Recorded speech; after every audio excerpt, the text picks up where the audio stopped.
I am the tofu golem. Please enjoy the video. You start by opening the photo and immediately duplicating the background layer so you can undo changes.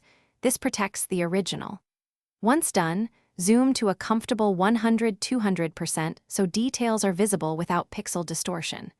Make sure your healing or clone tool is selected with a soft brush and low hardness, about 0.52 px edge. This avoids hard lines. You'll also set sampling to current and below so you can sample nearby skin tones and maintain texture while preparing. Next, you begin the actual closing. Use short clone or healing strokes to paint over the small opening, sampling adjacent skin and lip texture. Once the gap is mostly filled, transition to liquefy or warp at low pressure to nudge the lip edges together. Make tiny moves so shape looks natural. After repositioning, apply healing or patch to blend color and texture. This step removes seam artifacts.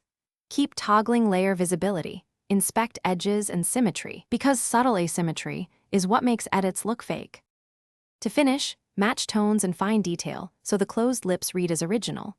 Use curves or color balance to harmonize color, then lightly dodge and burn tiny highlights and shadows for depth. Apply a very soft 13px low opacity brush to feather any remaining hard edges and reduce overall sharpening if the repaired area pops.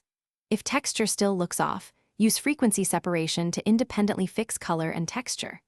If things go wrong, step back. Work on the duplicated layer and undo incremental changes until balance is restored. Thanks for watching. Consider subscribing if we helped you today.